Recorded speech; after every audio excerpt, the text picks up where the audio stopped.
Thanks for joining me for another episode of the Your Longevity Blueprint podcast. Today I have on as a guest Dr. Brian Stenzler. He is the author of Dream Wellness, the 5 Keys to Raising Kids for a Lifetime of Physical and Mental Health, which is a 2021 publication. He has dedicated his professional life towards helping families stay healthy and prevent the need for many unnecessary medications and ultimately missed school and work days. It guides parents how to live a wellness lifestyle by avoiding chemical, physical, and emotional stressors in and around their households and how to adapt to the stressors that are unavoidable. As a pediatric and family wellness chiropractor, Dr. Stenzler serves his communities with 3 locations in San Diego. He has served his profession as president of the California Chiropractic Association from 2014 to 2016, as well as has been on numerous other boards. He currently holds the position of vice president for the Congress of Chiropractic State Associations. Dr. Stenzler's illustrious 22-plus career is highlighted with many honors, including New York Chiropractor Council's Chiropractor of the Year, the World Chiropractic Alliance's Outstanding Service Award, the Chiropractic Leadership Alliance on Purpose Doctor of the Month, 2012 and 2018 Doctor of the Year from the California Chiropractic Association San Diego, and the 2015 recipient of their Leadership Award. And he's been honored with the California Chiropractic Association's 2019 Distinguished Service Award.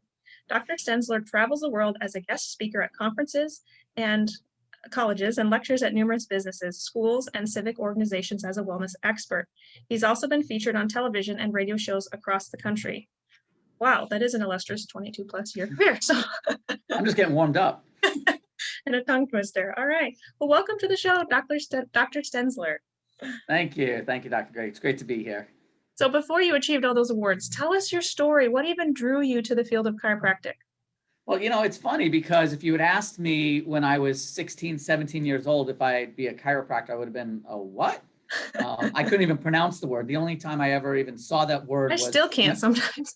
It's hard. It looks weird, right?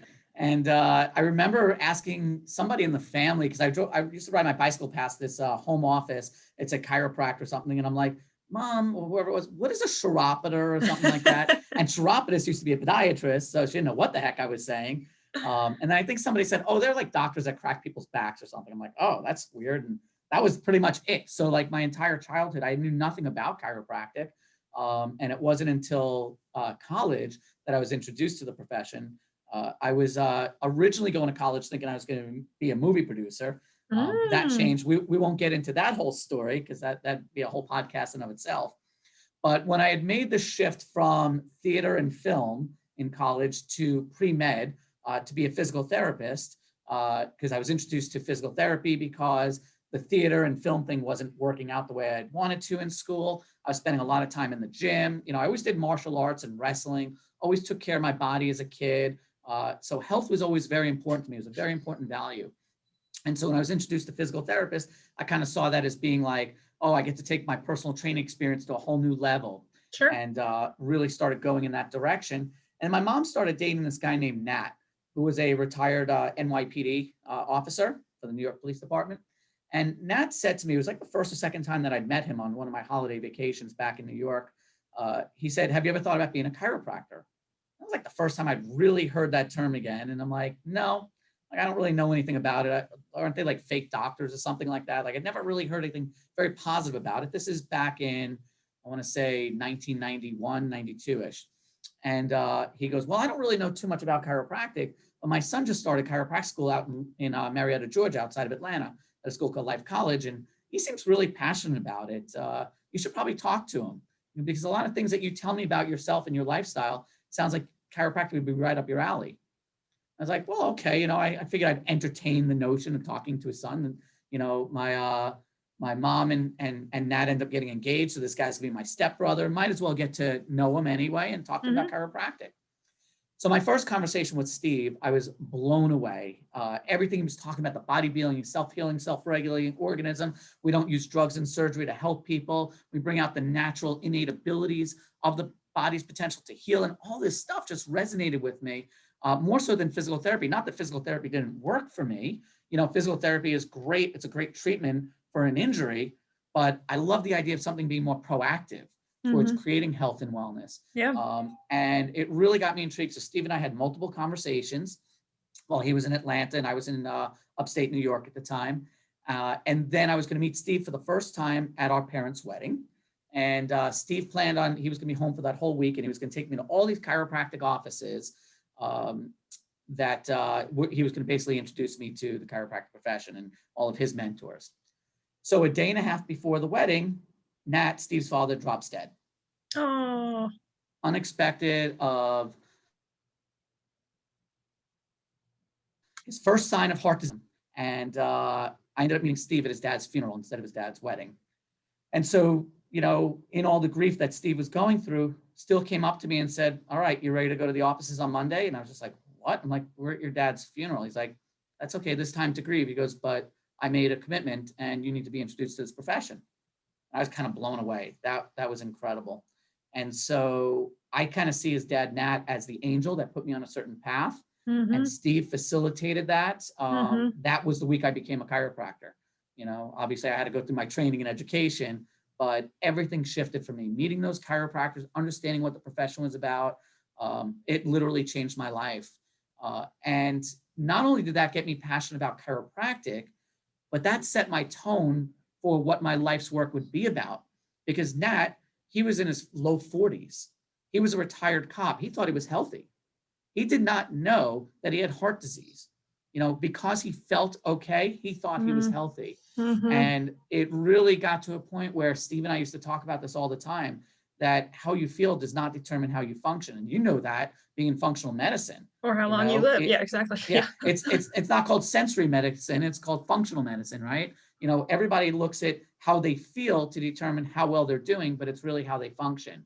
And so that's really where the concept of DREAM, DREAM, which I know you'll touch on later on in this podcast, that's where it really started with, was before I even started chiropractic school on day one, was I came up with the concept of what the 5 facets of wellness would be, the 5 keys to a wellness lifestyle. Awesome story. You did have some divine intervention there. Without a doubt. Yeah. So what drives your passion specifically for helping families now? I'm sure part of what you just shared, but expand on that. Yeah, that's a huge part of it. You know, I mean, I see so many parents frustrated with their kids' health. Maybe the kids are out of school with runny noses and coughs and ear infections. Some of these kids are already showing signs of chronic illness forming. Some of them you can see they're getting obese already, diabetes. Diets are out of control with fast foods. Snacks have horrible ingredients, and they're just loaded up on sugar. And many of these parents are really trying to do their best, but really they're clueless. They really don't understand, and it's not fair for the kids to suffer from this, you know. And so regardless of their attempts, you know, when I ask the parents like what they buy at home and how they speak about these things, I typically get a blank stare. There's not enough consciousness at home. And so sometimes I just want to look at the parent and tell them to look in the mirror, metaphorically, and other times literally, because the kids are a reflection of them. And they'll almost always follow the leader. So I know that families that live well together will stay well together. And that's the first step in longevity. You know, there's more centenarians, you know, there's more centenarians in our world right now than there have ever been in the history of time. And centenarians, people over 100 years old. And you know what all those centenarians have in common? Probably family. They're living with their family. They didn't die. Yeah. They didn't die. They didn't die. But you know what? When I ask somebody, you know, do you want to live to 100? They're like, heck no, because they look at the people in the nursing homes and they look at them suffering, because when they were born 100 years ago, the life expectancy was 50, 60, 70 years old. They did not plan. I know they think aging is depressing. Aging should be amazing. Aging, we all are going to age. Yeah. Yeah. It's all about aging gracefully. And if they knew that they were going to live to 100, they probably would have made different choices and taken different action. And so this was my passion, because the kids that are born today will very possibly live to 100 and beyond. And I don't want them to dread that. I want them to be excited about it. The healthy ones. So let's talk about what health is, or what wellness is. So how do you define wellness? Yeah, so wellness, a lot of people use health and wellness interchangeably, but they're not the same. Like, I think the World Health Organization defines health as a state of complete physical, social, and mental well-being, not merely the absence of disease. Yeah, right? Exactly. Yeah. And that's a great definition of health, but that's not the same thing as wellness. So wellness is really the integration of mind, body, and spirit, affecting not only your visible body parts, but also the trillions of cells that make up your entire body. I refer to it as being the proactive approach that creates physical, mental, social, and spiritual harmony. It's much more than how you feel. It determines ultimately how you function. So wellness is the lifestyle that will either bring you more or less health.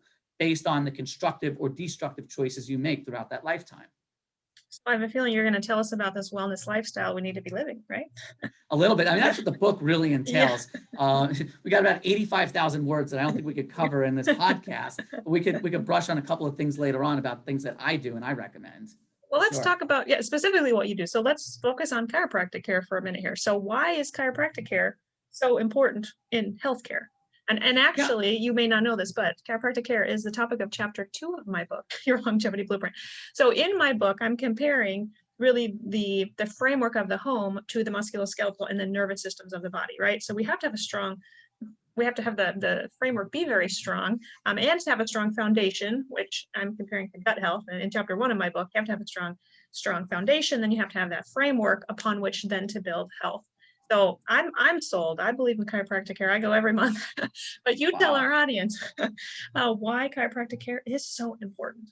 Well, I love that. I'm so excited to hear that. It's not that often that we hear people outside of chiropractors in the healthcare and medical world talking about chiropractic because they just don't know enough about what we do. And the truth of the matter is, you said it, the nervous system.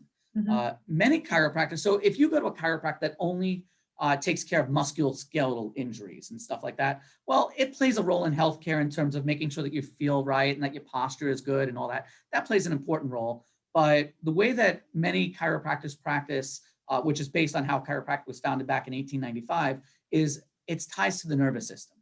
And ultimately, every single person lives their life through the nervous system, which means that every organ, every muscle, every gland, every tissue, every cell in your body knows exactly what to do, when to do it, and how to do it because the brain tells it so, right? So if, for example, if the brain wants the heart to beat, brain's going to send an electrical message down the spinal cord, out the nerves to the heart, and tells it to beat. If I were to cut the nerves that go to the heart, what happens to the heart? It doesn't beat. Yeah. Doesn't beat. And then I ask, is that good or bad for your health? It's like, I would say bad because you're going to die. Yeah, it's really bad. It's really bad. Now, instead of cutting the nerves going to the heart, what if you were to choke or put stress on the nerves that go to the heart? Do you see how that would affect your health negatively? And people are like, yeah, of course. The signal is not getting sent perfectly. Right. Well, one of the things that chiropractors work on are what we call vertebral subluxations, which is a vertebra that has moved out of its proper position, putting pressure on the nervous system, not allowing optimal communication between the brain and the body. When somebody has subluxations in their spine, their communication between the brain and body parts is less than optimal, and they will experience a lower quality of health, whether they feel it or not. And the reason I say whether they feel it or not is because the trillions of nerve cells that make up the entire body, only 5% sense pain. They need to have a special receptor on it called a nociceptor. And so 5% of the nerves give information about pain. 20% of the other nerves that are sensory respond to sight, smell, sound, temperature, vibration, but 75% do motor function. That controls your organs, your muscles, your glands, your autonomic, your parasympathetic, your sympathetic nervous system, and all of that, and they feel nothing. So if we put pressure, if you have interference to a nerve that is a motor nerve, you're not going to feel that in terms of pain, possibly until it's a last symptom, and then you ultimately perish. So we can't rely on how we feel when only 5% of our nervous system gives information about pain. So using pain as the marker to determine one's health and quality of life is a poor measure. Sure. Well, let me go back for a moment here I'm going to go back to that bio that you had. So you've been on several different boards throughout your profession. So tell me why you do that. Why do you spend so much time on those sort of boards? Yeah, that's a great question. And I feel that I'm very passionate about the profession. I think you could kind of get that sense.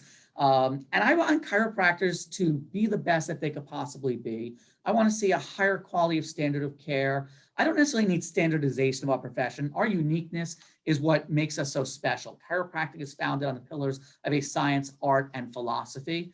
So we all don't have to be the same. Some can focus on musculoskeletal care. Some could focus on nutrition. Some could focus on raising healthy families. But no matter what it is, we have to have certain things in common. And so being on these boards, it gives me a platform to be able to help other chiropractors be the best that they can, help state associations be as functional and producing as they can be, and just helping the quality of not only chiropractors and how they practice, but how they communicate the chiropractic message to the communities that they serve. If the communities knew everything that your podcast listeners are hearing right now, I think many more people would be under chiropractic care, because most of them Most of them have been taught by chiropractors. Oh, if you have a headache, go to a chiropractor. If you have neck pain or back pain, go to a chiropractor. But who has said, your nervous system controls everything. So everyone benefits from a fully functioning nervous system. So whether you're a month old, a day old, or 100 years old, you would benefit the same as anybody else by being checked by a chiropractor to make sure your body is functioning at its optimal level. Love that. Everyone benefits from a fully functioning nervous system. Couldn't write that fast enough. That's great. Amen. So what are some deal breakers for you when it comes to diet and eating? So as part of this Yeah. wellness lifestyle, you can tell me what your deal breakers are. Yeah. So my deal breakers are, these are things that I will not put into my body unless there's like a gun to my head. And even then I might take the bullet because ultimately these are slower bullets as far as I'm concerned.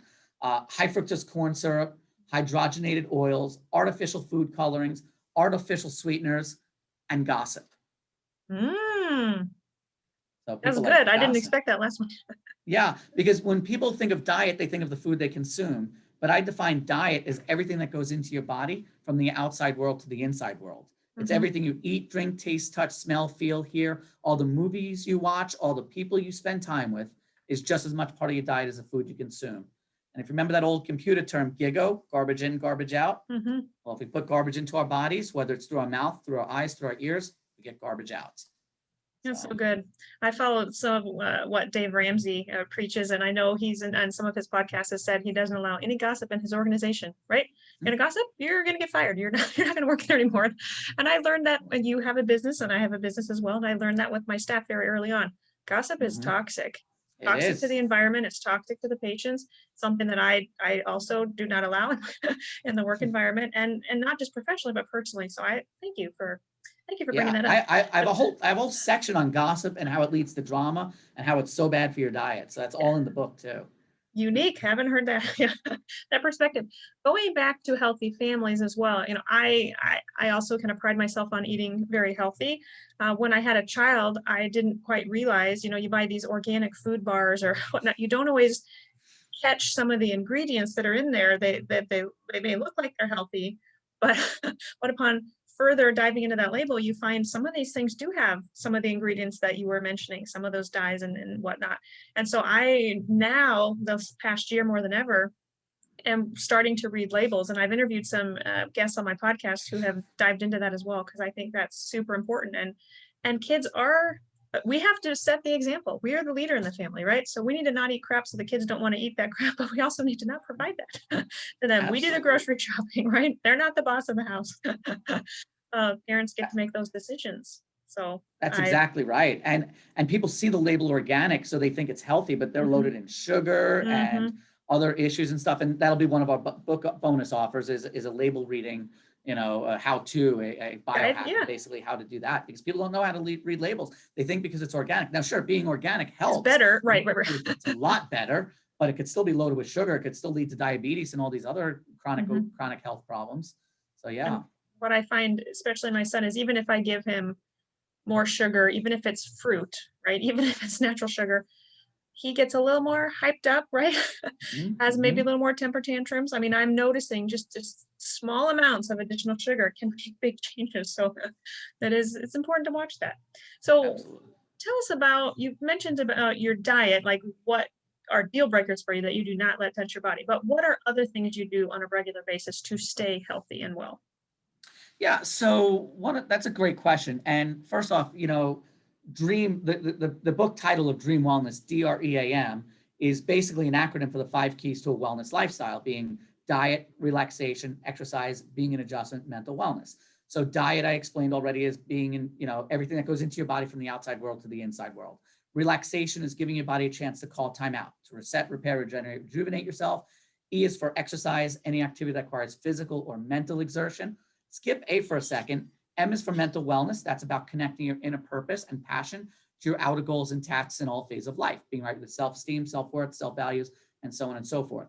When you have a strong DREM, you should stay in adjustment, which is being in balance mentally, physically, spiritually, and emotionally, and having optimal brain-body communication through the nervous system. So everything I do, I have to look at where it categorizes in my dream lifestyle. So I look at everything in the be, do, have situation, right? We know that different people could do different things and get totally different results. And that is because who you are determines how well what you do works. That's the bottom line. Two different people could do the exact same thing the same way, but get a different result because they be different. So being is about starting with your mindset. So I pray regularly, I meditate regularly, I surround myself by positive people, and I avoid that negativity and the gossip and the drama and everything else. As far as my diet goes, I really eat a wholesome diet about 95% of the time. I drink water, pure water regularly. I exercise about 4 to 6 times per week. I've been doing that for over 30 years. I get massages anywhere from 2 to 4 times per month, depending on whether I'm getting a 1 hour once a week or a 2 hour every other week. And quite possibly the most important of all is I keep my nervous system free of interference, because I do get checked by a chiropractor on a regular basis, because as a chiropractor, I can't adjust myself. And I want to make sure that my nervous system is adapting to stressors as well as they possibly can. So those are some of the things that I do in my life on a regular basis. Anyone that knows me personally, I don't want to use the word intimidated, but I don't have as many friends as I used to.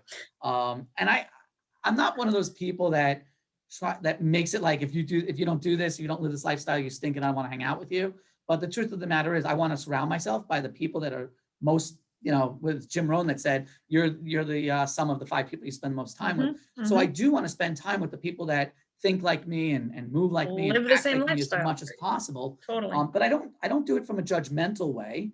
I just do it by setting an example. So some people that are newer in my life, hopefully they rise up and they start making changes because that's what they want in their life. They see how my wife and my son, how we live our lives. And they either, get with the program and stuff, or they just don't feel comfortable and don't hang out with us as much. And that's okay too.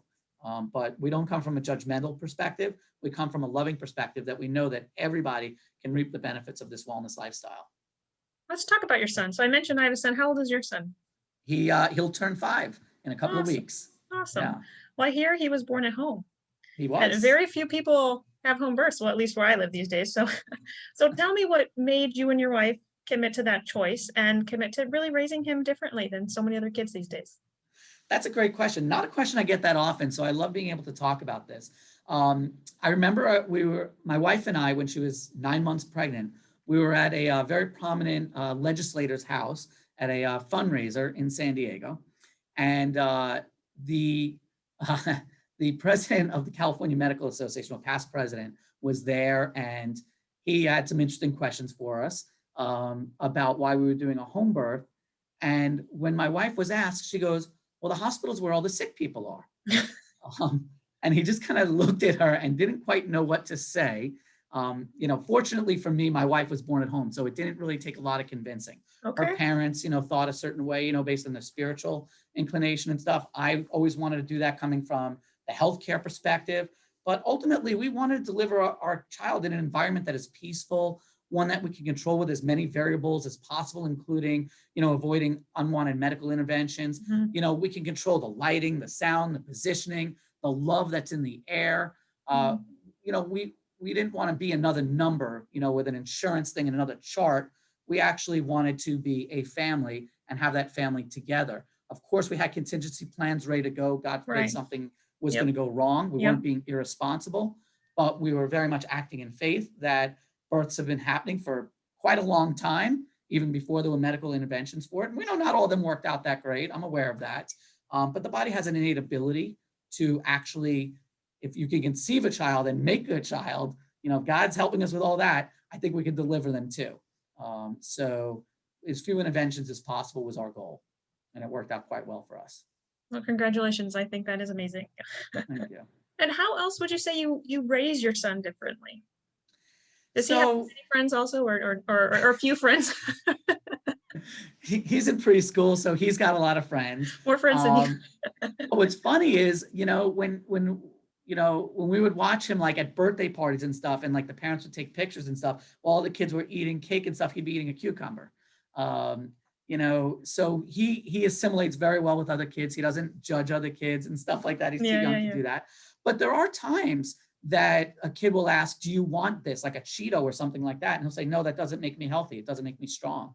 So he's on board with the values of our household. It's really interesting because it's easy to say that and not have people believe it. But when they actually see it in action, like we'll be in a store and he'll say, "Does it have corn syrup?" He knows when he was 2, he could identify the non-GMO or the organic label. And, Wow. like any other kid, kids like sugar, they like sweet stuff. But like if we're in Costco together or something, and they have a lot of organic stuff there, he Yeah, might ask for something. And if I say no, it's not organic, he's like, okay, I like he's get it. okay with it. Yeah, yeah. So we're teaching him these values early on. He's been getting adjusted since the second he was born. Literally with our home Mhm. birth, I caught him, and he got his first adjustment before I even handed him to my wife, Brooke. He sees me exercise at home, especially during the COVID times when gyms are closed and stuff. So he'll get on my back and do the push-ups with me, and he'll do some sit-ups, and he's done yoga posture since he's 2. He does mindful moments at school. I So, love we that. bring that meditation aspect to it. He's been praying, for as long as he can understand what prayer is about. Mhm. So really the values that we teach in the dream lifestyle, we take it home. And, he's definitely, we can't say that he does everything perfectly. He's pretty darn close. He sets a really good example. And I pray and, envision that this will continue, that it will go on, Mhm. because we have not seen any signs of any slipping in all of his years. Right. If everything has progressed to a certain way, that he gets it. He gets the lifestyle and why we do what we do. And that's just how he's raised. And he appreciates it and welcomes it. I think that's amazing. My son's a lot younger, barely talking at this point, but but for his birthday, a family will, bring over sugary cake, whatnot, and he didn't even really know what to do with it. He's like, "Give me the fruit, give me the." He wanted the fruit. That's what he knows what he likes, and I hope that we can raise our son similar to how you're raising yours. And I don't want to say indoctrinate, but teach him, It teach is him. Yeah, indoctrinate. yeah, yeah. One of my sections of the book is called brainwashing, and it's basically the unwashing. We've been brainwashed to believe something else. So now it's time to clean our brains into a whole new concept of indoctrinating into health and wellness. So you'll get a copy of my book. You'll get a signed copy and everything. You could start living that and doing it. I'm sure you're already doing things great. But one of the things I talk about in the book also is kids don't know how yummy sugar is if you don't give it to them. And the US government just came out with its new guidelines saying that no amount of sugar is safe for a child under the age of 2. Yet we see kids at their first birthday party, oh, let me give you some ice cream, let me give you a birthday cake and all that stuff. Mhm. It's like, why? I know you want your kid to love you, I know you want them to be happy and to enjoy these great things in life, but they don't know the difference between the sweetness of an apple or the sweetness of a chocolate cake, and they're going to have very different effects on their life later on. Agreed. So we've kind of talked about your lifestyle and your family's lifestyle. Let's talk about your patients. So how do your patients follow your advice and remain disciplined? So obviously, it's challenging to do everything right all the time, and that is not what I expect. I define discipline as turning something that would be considered deprivation for one person to empowerment for another. So when my families that I take care of, when their why is big enough, it's easy to make those choices, right? If practice members value a lifetime of physical and mental health for themselves and their kids, then they're going to practice excessive goodness and just a little bit of the bad stuff. So, I have families that I take care of. They come in for all different reasons. For some, they just want to get the kid off medications. For some, they just want to live the highest quality of life, and then everything in between. So it's not my job to make them do the things. It's to provide them with the information. Mhm. Every decision a person makes is ultimately value clarification, right? You know someone's values based on what they're doing. What are they spending the money on? What are they spending their time doing? What choices are they making?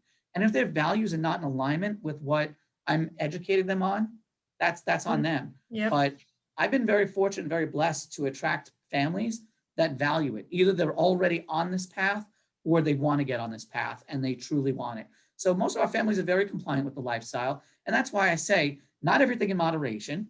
Because I say, once you lick the lollipop of mediocrity, you'll suck forever, right? Mm. And a mediocre life leads to, you get mediocre results, right? So I say excessive goodness and a little bit of bad stuff. Interesting.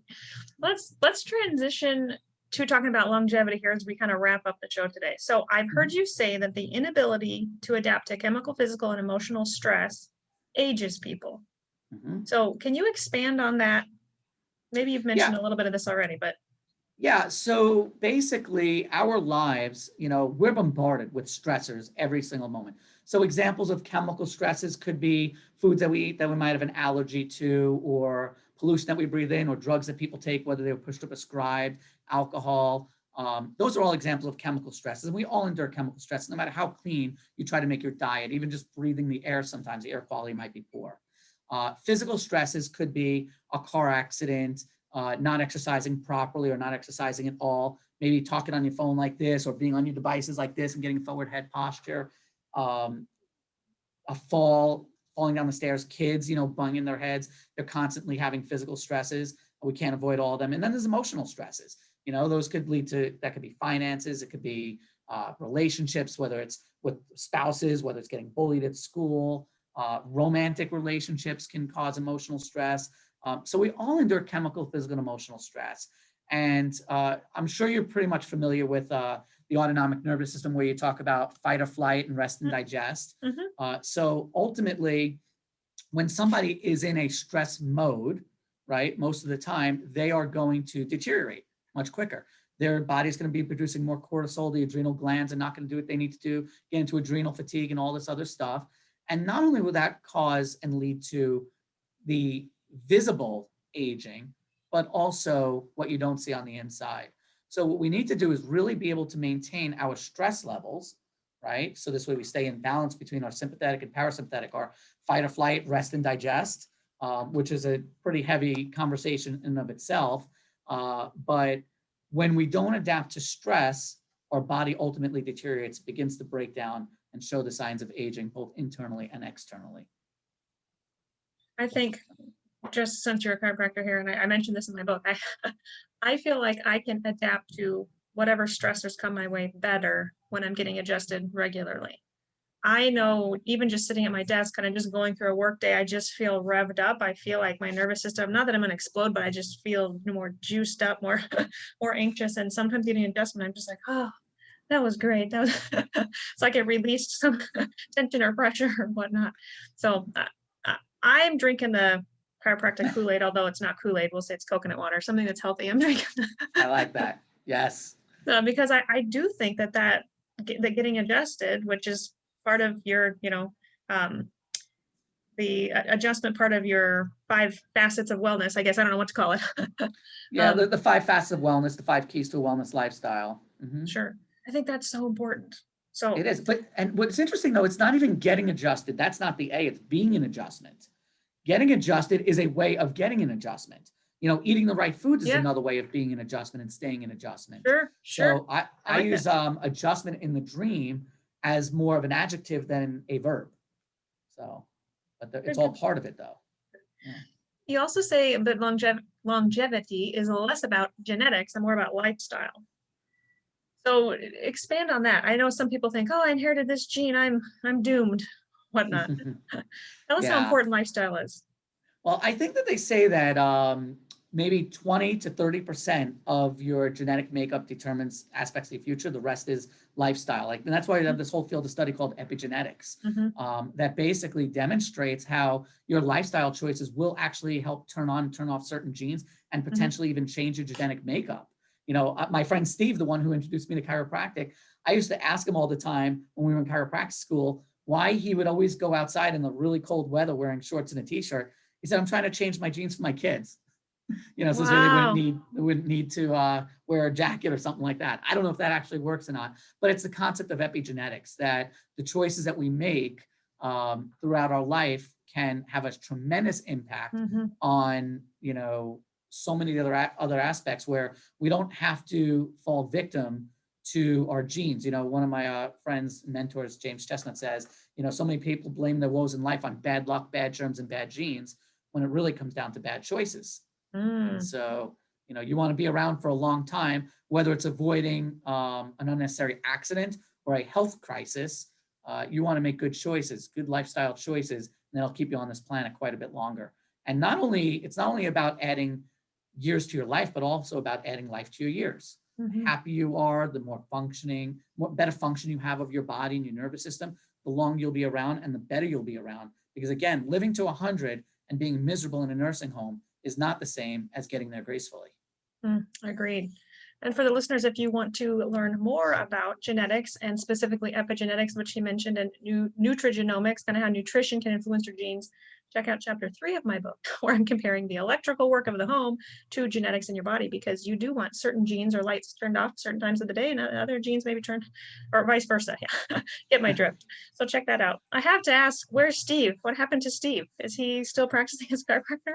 Steve is practicing in Long Island, New York.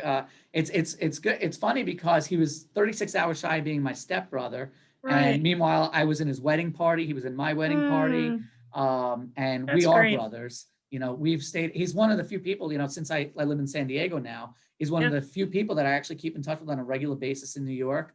He's got a great family, great wife, great kids, and he's living the dream lifestyle the way that he does in New York, and happy as anything. that's great. So let's review lastly, again, those 5 facets of wellness. Can you just, I know you mentioned them quickly, but can you just run through that list one more time for our listeners? Yeah. So diet, and Yep. that's everything that goes into your body from the outside world to the inside world. So it's everything you eat, drink, taste, touch, smell, feel, hear, all the movies you watch and all the people you spend time with. Just as much part of your diet as food you consume. Relaxation is giving your body a chance to call time out, to reset, repair, regenerate, and rejuvenate yourself. E is for exercise, any activity that requires physical or mental exertion, right? So not only working out in a gym, but also doing mental exercises, doing crossword puzzles and reading stimulating books that are good for your mind and keep your mind youthful. A, being an adjustment, is about being in balance mentally, physically, spiritually, and emotionally, and having optimal brain-body communication through the nervous system. And then M for mental wellness is connecting your inner purpose and passion to your outer goals and tasks in all phases of life, being right with your self-esteem, self-worth, self-values, and so on and so forth. All of which is expanded in your book. So tell us about your book, Yeah. where the audience So can find it as well as you. Yeah. yeah. So if you go to dreamwellnessbook.com, like dream at night, DREAM, dreamwellnessbook.com, you can get into, see how you can buy it on Amazon and everything else. We also have a parents community for those that might have children that you're still raising that are under 18. We'll be communicating on Facebook and some other mediums, because that's always changing. We don't know what's going to be in social media, but we'll always have a community so parents can talk to parents and get some good advice.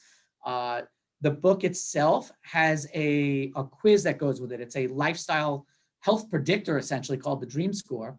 And it's about 100 questions all about your lifestyle. And you'll get a full report that basically shows where in the book you should reference in order to increase your score, and basically show, like in a battery, for example, like you look at your phone battery and if the battery is charging or depleting. It's charging when you plug it in, and it's depleting when you're getting into the red area.